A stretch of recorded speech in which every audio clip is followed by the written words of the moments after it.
Mes parents ont donné la maison que j'avais achetée pour eux à ma sœur, alors j'ai arrêté de payer l'hypothèque, et la banque l'a vendue aux enchères. Je suis un homme de 28 ans qui payait l'hypothèque d'une maison que j'avais achetée pour mes parents, pour découvrir qu'ils l'avaient donnée à ma sœur de 25 ans sans même m'en informer.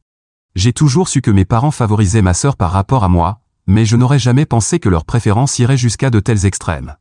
Leur affection pour ma sœur, Perry, a toujours été démesurée, tandis que j'ai souvent eu l'impression d'être une pensée secondaire à leurs yeux. En tant qu'aîné de 2 enfants, j'ai été accablé par de hautes attentes dès mon plus jeune âge. Mes parents insistaient sur la responsabilité et la réussite scolaire pour moi, tandis que Perry était traitée comme une reine. Enfin, pas une reine au sens strict du terme, puisque nous n'avions pas beaucoup d'argent, mais elle semblait toujours obtenir tout ce qu'elle voulait. Contrairement à moi, Perry n'a subi aucune pression scolaire. Elle était libre de suivre ses centres d'intérêt et ses loisirs, alors qu'on attendait de moi que j'excelle dans mes études. Mes parents ne faisaient même pas semblant de dissimuler leurs attentes. Ils me faisaient comprendre clairement que mon rôle était de m'assurer une carrière stable et d'éviter l'échec à tout prix. Après avoir terminé le lycée, mes parents ont utilisé leurs économies et contracté des prêts pour m'envoyer en école technique. J'avais proposé de contracter un prêt étudiant à la place, un prêt que je pourrais rembourser après avoir trouvé un emploi, mais mes parents ont refusé. Ils s'opposaient à cette idée en raison des taux d'intérêt élevés, expliquant que je finirais par rembourser bien plus que le capital initial. À l'époque, j'étais trop jeune et inexpérimenté pour comprendre pleinement les implications financières des prêts. Je pensais que si mes parents le disaient, c'était sûrement correct. J'avais à peine 18 ans à l'époque. Je ne savais pas qu'ils me protégeaient du fardeau d'un prêt pour mieux m'exploiter plus tard. Peu après avoir terminé mes études, j'ai trouvé un bon emploi dans le secteur technologique, exactement ce qu'ils voulaient pour moi. Sans aucun doute, ils étaient fiers de moi, mais j'ai toujours eu l'impression d'être un investissement pour eux, comme s'ils avaient investi en moi en attendant un retour. Il ne manquait jamais une occasion de me rappeler, nous avons tant sacrifié pour toi. Ne l'oublie pas. N'oublie pas tes racines, n'oublie pas d'où tu viens. Au début, cela semblait inoffensif. Je pensais qu'ils voulaient juste me garder les pieds sur terre, mais avec le temps, j'ai compris que c'était de la manipulation émotionnelle. Le chantage affectif est leur spécialité. Une fois que j'ai commencé à travailler, la pression s'est intensifiée. Chaque fois que je leur rendais visite, mon père me rappelait que je ne devais pas oublier qu'ils avaient utilisé leurs économies pour payer mes études et que je devais travailler dur pour rembourser leurs sacrifices. Je savais que mes parents avaient besoin d'une maison. Ils avaient économisé pendant de nombreuses années mais avaient dépensé cet argent pour mon éducation. Je me souviens que je venais tout juste de commencer ma carrière, pas même un an de travail, quand je suis rentré chez moi pour les vacances. Pendant le dîner, mon père m'a regardé droit dans les yeux et a dit « Nous avons fait notre part en payant tes études. Maintenant, c'est ton tour. Tu devrais commencer à prévoir de nous acheter une maison bientôt. On ne peut pas rester locataire éternellement, n'est-ce pas ?» J'ai senti une boule dans la gorge quand il a dit cela. Je savais qu'il s'attendait à ce que je leur achète une maison, mais pas aussitôt. Je n'avais même pas encore travaillé 1 an. Je partageais toujours un appartement avec 2 colocataires parce que je ne pouvais pas m'en permettre un seul, et mes parents me demandaient déjà un engagement financier aussi énorme. Franchement, c'était quoi, ça? J'ai protesté, « Papa, je viens juste de commencer mon travail. Je ne peux même pas m'offrir un appartement pour moi-même, comment peux-tu t'attendre à ce que je prenne une charge financière aussi importante ?» Il a répondu qu'il ne demandait pas immédiatement, mais qu'il voulait planter l'idée dans ma tête pour que je puisse planifier et travailler dur en ce sens. Ma mère a ajouté d'une voix faussement douce, « Nous avons payé tes études. Sans nous, tu ne serais pas là où tu es aujourd'hui. Réfléchis à comment nous rembourser. » Je n'avais pas le cœur à argumenter, ils n'avaient pas tort. J'étais là où j'étais grâce à leur sacrifice. Mais parfois, leurs sermons étaient trop durs à supporter, et je voulais crier, « Qui vous a demandé de faire ça pour moi ?» Mais je n'avais pas le courage de confronter mes parents. J'ai gardé une distance prudente avec eux et je ne répondais à leurs appels que lorsqu'ils étaient urgents. Leur rendre visite était hors de question après cette conversation lors du dîner. J'utilisais le travail comme excuse pour les éviter. Cependant, l'obligation de leur acheter une maison occupait sans cesse mes pensées. Alors, après 5 ans d'économie et de travail acharné, j'ai cédé. J'ai acheté une maison pour mes parents, une maison modeste mais charmante dans un quartier calme. Ce n'était pas extravagant, mais c'était confortable. Tout semblait aller bien. Je pensais que c'était le minimum que je pouvais faire pour mes parents après tout ce qu'ils avaient fait pour moi. J'ai payé l'hypothèque pendant 3 ans, en payant même des montants supplémentaires pour la rembourser plus rapidement. J'avais d'autres projets dans la vie. Je voulais acheter ma propre maison, voyager, fonder une famille, etc. Je ne pouvais pas porter ce prêt indéfiniment. Après leur avoir acheté la maison, mes parents ont cessé de me reprocher leur aide. Ils la montraient fièrement à leurs amis et proches, vantant que leur investissement avait porté ses fruits. Cela ne me dérangeait pas, mais cela ne comblait pas le fossé entre nous. Je gardais toujours mes distances et je ne leur rendais pas souvent visite. Il y a 2 jours, j'ai décidé de rendre visite à mes parents après avoir été submergé par le travail pendant des mois. Je ne leur ai pas dit, je voulais les surprendre. Mais une surprise m'attendait. Quand je suis arrivé à la maison, j'ai vu la voiture de Perry garée devant. Je pensais qu'elle était en visite et j'étais heureux à l'idée de retrouvailles familiales. Perry s'était marié et avait déménagé quand mes parents étaient encore en location. Cela faisait des années que je ne l'avais pas vue, depuis son mariage. J'ai frappé à la porte, et Perry m'a ouvert en pyjama. Je pensais qu'elle ne faisait qu'une visite de courte durée. Nous nous sommes salués et pris dans les bras, puis elle m'a demandé, « Que fais-tu ici ?» J'ai répondu sur un ton joueur, « Je pourrais te poser la même question. » Je suis entré dans la maison et ai demandé, « Où sont maman et papa ?» Elle s'est assise sur le canapé et a répondu d'un ton détaché, « Oh, ils ont déménagé. » Je me suis figé. « Ils ont déménagé ? Qu'est-ce que tu veux dire par là ? C'est leur maison. » Perry a haussé les épaules comme si ce n'était pas important. Je suppose qu'ils ne t'ont pas prévenu. En fait, ils me l'ont donné. J'habite ici maintenant. C'était comme si le sol se dérobait sous mes pieds. Ils t'ont donné la maison? La maison que je paie depuis des années? Oui, a-t-elle répondu nonchalamment, comme si c'était parfaitement logique. Maman et papa ont dit que j'en avais plus besoin. Tu sais, je prévois d'avoir un bébé bientôt, et ils pensaient que je devais avoir la maison. J'étais stupéfait. J'ai demandé, où habite-t-il maintenant? Elle a répondu, il loue un appartement de l'autre côté de la ville, comme si c'était la chose la plus normale du monde. Je suis parti sans dire un mot, la tête bouillonnante de colère. J'ai conduit directement à leur nouvel appartement sans me soucier de me présenter à l'improviste. Quand ma mère a ouvert la porte, je n'ai pas perdu de temps et j'ai dit, qu'est-ce qui se passe, bon sang? Perry vient de me dire que vous lui avez donné la maison que j'ai achetée, la maison que je paie depuis des années. Vous pourriez m'expliquer? Ma mère a eu l'audace de sourire comme si ce n'était pas grave. Calme-toi, chérie. Entre, on ne pensait pas que tu serais contrarié. Je suis entré, mais je n'ai même pas pris la peine de m'asseoir. Je voulais des réponses. Mon ton est monté. Vous ne pensiez pas que je serais contrarié? Vous avez donné la maison que j'ai achetée sans même m'en parler? Comment avez-vous pu penser que ce n'était pas important pour moi? Ma mère a soupiré, comme si c'était moi l'irraisonnable. Eh bien, on pensait que comme tu réussis si bien, ça ne te dérangerait pas. Perry prévoit d'avoir un bébé maintenant. Tu veux que tes nièces ou neveux naissent dans une maison louée et grandissent dans un environnement instable? Maintenant qu'ils ont la maison, ils n'ont plus à se soucier du loyer, ils peuvent se concentrer sur d'autres choses, comme le bien-être de leur enfant. J'ai explosé. Je me fiche de savoir où mes nièces et neveux naissent et grandissent. Ça ne me dérange pas qu'ils vivent dans une maison louée, nous avons vécu dans une. Moi-même, je vis encore dans une maison louée. Et ce n'est pas ma responsabilité de m'occuper d'eux. C'est à Perry et à son mari de se débrouiller. S'ils veulent de la stabilité, ils n'ont qu'à trouver de meilleurs emplois. Entendant le vacarme, mon père est sorti de la pièce et a demandé, « C'est quoi tout ce bruit ?» Il a poursuivi, « Elle a besoin de sécurité financière. On devait lui donner la maison. Elle n'a pas eu les mêmes opportunités que toi. On n'a pas payé ses études, alors elle mérite cette maison. » Je n'en croyais pas mes oreilles. C'est ça, le problème avec les parents, ils peuvent dire n'importe quoi et s'attendre à ce qu'on ne réponde rien. J'ai rétorqué, vous n'avez pas payé ses études parce qu'elle n'est jamais allée à l'université. Elle a abandonné le lycée, vous vous souvenez? Ils refusaient de comprendre la gravité de ce qu'ils avaient fait. Ils répétaient, tu réussis. Tu peux acheter une autre maison. Bien sûr que je le ferai, ai-je répondu, mais ce sera pour moi, pas pour vous. Je ne savais même pas quoi répondre. J'avais l'impression que mon monde s'écroulait. Je ne comprenais pas leur logique. Je suis simplement sorti de leur appartement, furieux. J'ai pris une chambre d'hôtel et je suis resté là depuis. Je ne sais vraiment pas quoi faire. Je ne peux pas continuer à payer l'hypothèque après avoir appris la vérité, mais gérer cette situation est un vrai défi.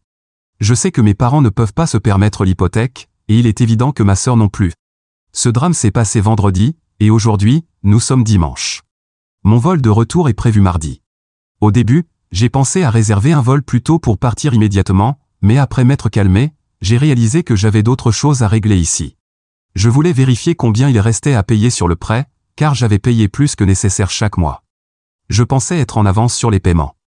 Avant ma visite, j'avais demandé à mon père le solde du prêt. Il avait dit qu'il devait vérifier avec son directeur de banque. Je lui ai envoyé un message pour qu'il me rejoigne à la banque demain afin d'obtenir plus de détails sur le solde restant. Bien que je ne veuille plus payer l'hypothèque, je veux connaître l'état actuel des choses. Mise à jour 1. Il y a encore plus dans cette histoire, et je tremble littéralement en écrivant cela. Nous venons de rentrer de la banque, et ce que j'ai découvert m'a laissé dévasté. L'argent supplémentaire que j'envoyais pour l'hypothèque n'est jamais arrivé à la banque.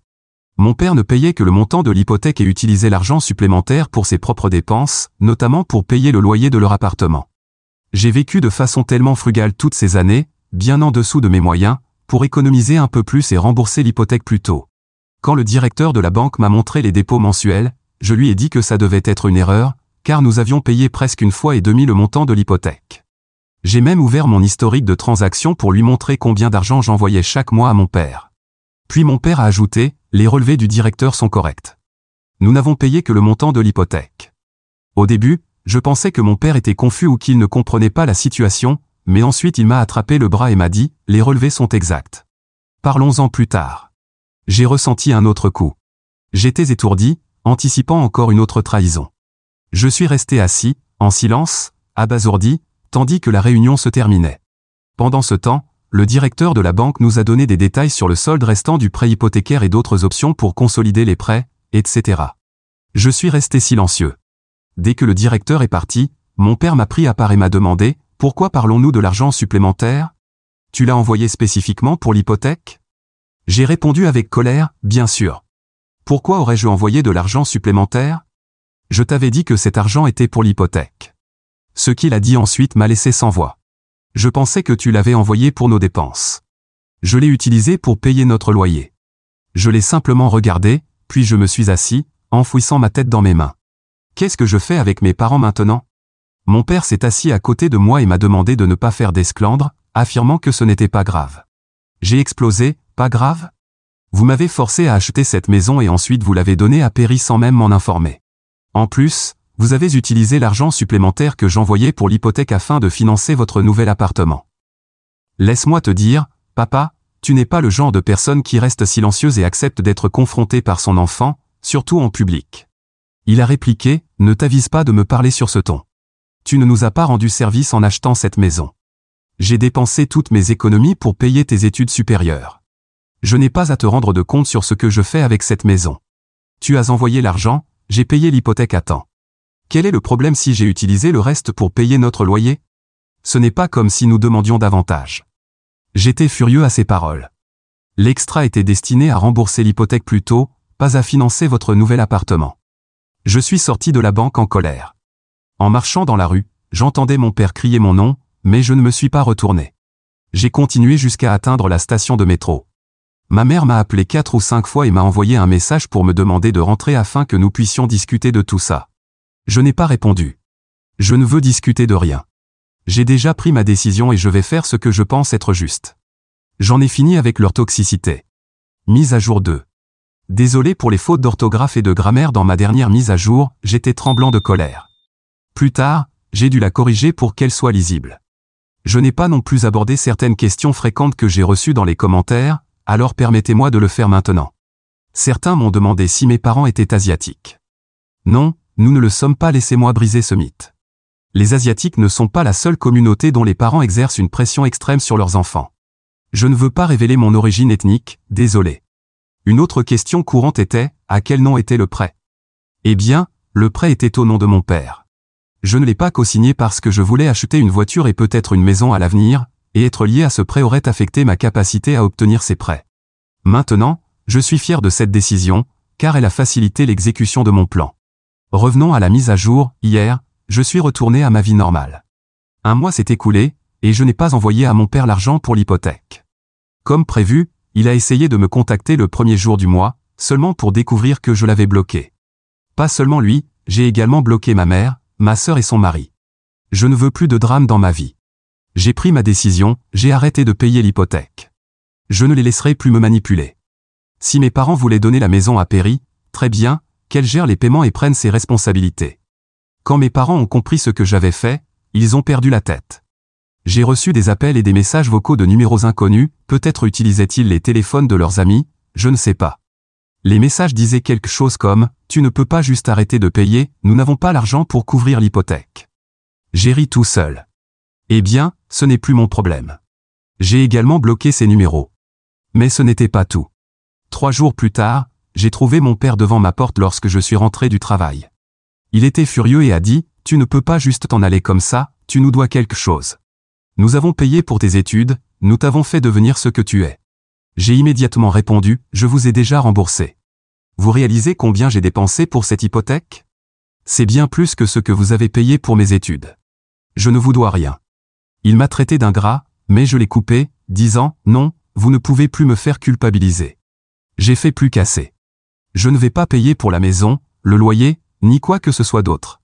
Vous avez fait votre choix, maintenant, assumez-en les conséquences. Vous m'avez traité comme un investissement, vous m'avez envoyé à l'université en espérant me traire à vie. Je ne suis pas un investissement. » J'ai quitté le couloir et suis monté dans ma voiture. Je n'ai pas entré dans mon appartement parce que je savais qu'il me suivrait à l'intérieur, et je n'étais pas prêt pour plus de drames. Lorsque je suis rentré plus tard dans la nuit, il était parti. Ma mère a essayé de m'appeler plusieurs fois avec de nouveaux numéros, laissant des messages vocaux désespérés. Même Perry m'a laissé un long message depuis un autre numéro, disant qu'elle avait besoin de la maison pour sa future famille et que j'étais égoïste de ne pas aider. Égoïste? Moi? Celle qui a payé pour tout pendant qu'elle ne faisait rien? Je n'ai cédé à aucune de leurs manipulations. J'en ai fini avec eux. J'ai coupé les ponts complètement. Mise à jour 3. La maison a été vendue aux enchères, et Perry a été contrainte de déménager. Comme je l'ai mentionné plus tôt, Perry ne pouvait pas se permettre de payer l'hypothèque, et mes parents étaient déjà à court d'argent pour payer le loyer de leur appartement. Ils ne pouvaient pas gérer l'hypothèque, le loyer et les dépenses ménagères. Lorsque j'ai arrêté de faire les paiements, je savais que cela arriverait, ce n'était qu'une question de temps. Presque un an plus tard, j'ai appris que la maison avait été vendue. Mes parents ont tout fait pour sauver la maison, utilisant leurs économies et liquidant leurs fonds de retraite, mais ils n'ont pas réussi. Les tensions sont également montées entre Perry et mes parents durant cette période. Quand ils avaient du mal à payer l'hypothèque, ils ont demandé à Perry et à son mari de contribuer à hauteur de 50%, mais elle a refusé, disant que la maison était un cadeau pour elle et qu'ils devaient couvrir la totalité des paiements. C'est là que mes parents ont compris l'erreur qu'ils avaient commise, mais à ce moment-là, il était déjà trop tard. Je pense que mes parents ont pris la bonne décision en laissant la banque mettre la maison aux enchères et la vendre, au lieu de continuer à payer l'hypothèque et de laisser Perry y vivre gratuitement. La maison a été vendue aux enchères, et mon père a récupéré une somme importante, une partie de la compte et des paiements mensuels qu'il avait effectués au fil des ans. Avec cela, il a plus que suffisamment pour récupérer ce qu'il avait investi en moi. Je sais que c'est mon argent, mais je n'en attends pas un centime. Ils ne vont pas me le rendre, et je dois l'accepter. Au moins, maintenant, ils ne peuvent plus prétendre m'avoir rendu service en payant mes études universitaires. J'ai remboursé cette faveur, avec intérêt. Je ne ressens plus de culpabilité d'avoir coupé les ponts avec eux. D'après ce que j'ai entendu de mes cousins et oncles, mes parents ont emménagé dans un appartement plus petit pour réduire leurs coûts de location. Ils ont également mis de côté l'argent qu'ils ont reçu de la vente aux enchères pour leur retraite. Ils disent à tout le monde qu'ils ne veulent pas dépendre de moi dans leur vieillesse et qu'ils travaillent pour s'assurer une sécurité.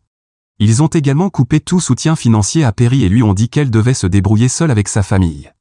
Oui, elle a essayé de les manipuler à nouveau, en disant qu'ils avaient payé pour mes études et assuré mon avenir, alors ils étaient aussi obligés d'assurer le sien. Cependant, mes parents sont enfin revenus à la réalité et ne cèdent plus à ces demandes. Tant mieux pour eux. Pendant ce temps, j'ai loué un appartement pour moi-même, je vais enfin avoir un peu d'intimité. J'ai également commencé à économiser pour acheter ma propre maison, un endroit qui sera à moi et à moi seul. Ce n'est pas facile de s'éloigner de sa famille, mais parfois, les personnes censées vous aimer le plus sont celles qui vous exploitent le plus. Cela m'a pris beaucoup de temps pour comprendre cela, mais je ne regrette pas ma décision. Famille ou pas, je mérite mieux que d'être traité comme un distributeur automatique. Mise à jour 4. Je vois encore beaucoup de gens poser des questions, alors laissez-moi clarifier quelques points avant de parler de ce qui s'est passé récemment. Une des questions les plus fréquentes est de savoir combien mes parents ont dépensé pour mes études et combien j'ai dépensé pour l'hypothèque de la maison qui était censée être pour eux. Eh bien que je n'ai pas de chiffres exacts, je peux dire que mes études ont coûté environ 40 000 $. Quant à l'hypothèque, y compris les paiements supplémentaires que j'ai envoyés pour la rembourser plus rapidement, que mes parents ont utilisés pour payer leur loyer, j'ai payé environ 52 000 $. Comme vous pouvez le constater, j'ai remboursé l'argent et bien plus encore. Je ne ressens plus que je leur dois quoi que ce soit. Certaines personnes ont également demandé ce qu'il en était de Perry. Je veux préciser qu'elle n'a pas été laissée sans abri, comme certains l'ont suggéré. Elle et son mari vivent chez ses beaux-parents, donc non, je ne suis pas ce frère horrible qui a laissé sa pauvre sœur sans toit. D'ailleurs, la maison n'a jamais été pour elle mais pour mes parents. Perry et son mari auraient pu reprendre les paiements de l'hypothèque, mais comme toujours, ils ne voulaient pas faire d'efforts. La maison était au nom de mes parents, et ce sont eux qui ont décidé de l'offrir à Perry, alors c'était à eux de payer le reste. Il n'y avait rien que je pouvais faire, ni quoi que ce soit que je voulais faire pour eux. Maintenant, la véritable mise à jour, mon père est revenu. Apparemment, il avait de l'argent pour un billet d'avion pour me rendre visite. Enfin, corrigeons cela, pour me demander quelque chose, pas pour me voir. Il est venu me demander encore de l'argent. Cette fois, il veut que je leur achète une autre maison. Après tout ce qui s'est passé avec la première maison, celle qu'ils ont donnée à leur fille préférée, ils s'attendent maintenant à ce que je leur en achète une autre. Il m'a dit qu'ils méritaient une maison parce qu'ils ont fait tant de sacrifices pour nous, leurs enfants. Cela revient toujours à mes études universitaires, me rappelant le grand sacrifice qu'ils ont fait pour payer mon éducation, ce qu'ils ne manquent pas de mentionner à chaque conversation. Et bien sûr, il a mentionné qu'ils avaient donné une maison à leur fille, comme si ce n'était pas le comble de l'ironie, étant donné que la maison était initialement pour eux, et non pour elle. Selon lui, ils ont déjà rempli leur rôle de parents, alors maintenant ils méritent d'avoir leur propre maison. J'ai été très clair, je ne vais en aucun cas leur acheter une autre maison. L'argent que j'ai économisé est pour moi, pour acheter ma propre maison, pas pour les tirer d'affaire à nouveau. Je leur ai dit qu'ils avaient perdu leur chance d'avoir une maison quand ils ont décidé de la donner à Perry, et qu'ils devraient maintenant lui demander de leur en acheter une. J'aimerais bien voir quel genre de réponse ils obtiendraient d'elle. Mon père est resté en ville quelques jours et m'a demandé d'y réfléchir et d'en reparler. Cependant, j'avais un déplacement professionnel pendant ces jours-là, donc je ne lui ai pas reparlé. Ou plutôt, il n'a pas pu me joindre, car il n'avait aucun moyen de me contacter. J'ai bloqué ses numéros, donc il n'a pas pu me trouver. Quand je suis revenu à mon appartement après le voyage, il était parti, et je n'ai plus eu de nouvelles de lui depuis. Quant à moi, je suis sur le point d'atteindre mon objectif d'épargne pour l'acompte d'une maison. Je suis si proche, et si tout se passe bien, la prochaine fois que j'écrirai ici, j'espère annoncer que je posséderai enfin un modeste endroit que je pourrai appeler chez moi. Mise à jour 5. Me voici, pour vous dire que j'ai pu acheter ma propre maison. J'ai encore du travail à faire, comme acheter des meubles et autres, mais j'ai enfin un toit au-dessus de ma tête que je peux appeler le mien. J'ai lu tous vos commentaires et conseils, et comme beaucoup d'entre vous l'ont suggéré, je n'ai rien dit à personne. Je ne l'ai même pas publié sur les réseaux sociaux. Je ne l'ai partagé qu'avec un petit groupe d'amis qui n'ont aucun lien avec mes parents ou ma famille. Ce sont des amis que je me suis fait dans cette ville, donc il n'y a aucun risque que la nouvelle atteigne mes parents. Je ne veux pas risquer qu'ils fassent ce que vous avez lu dans d'autres posts, comme me demander de donner la maison à ma sœur enceinte ou quelque chose de ce genre. Ainsi, je fais extrêmement attention à cette information. Je ne veux pas me retrouver dans une situation où ils exigent la maison pour le bien de la famille. Je plaisante en disant que j'aimerais avoir une clôture électrique autour de la maison pour tenir les parents exigeants à l'écart, mais honnêtement, j'ai appris sur Reddit que le mieux est de garder cette information secrète, au moins jusqu'à ce que je puisse établir des limites solides. Maintenant, au lieu de demander des conseils sur la manière de gérer des parents comme les miens, je suis ici pour demander des conseils sur quelque chose de plus agréable, la décoration de ma nouvelle maison. S'il y a bien une chose dans laquelle je ne suis pas doué, c'est la décoration. Quand je vivais avec des colocataires, quelqu'un d'autre s'en chargeait toujours, et lorsque j'ai déménagé dans un logement en location, il était déjà meublé, donc je n'avais pas à m'en soucier. Mais maintenant que j'ai cet espace vide, une toile blanche, je me sens un peu intimidé. Je ne veux pas le gâcher et en faire un endroit sans personnalité ou de mauvais goût.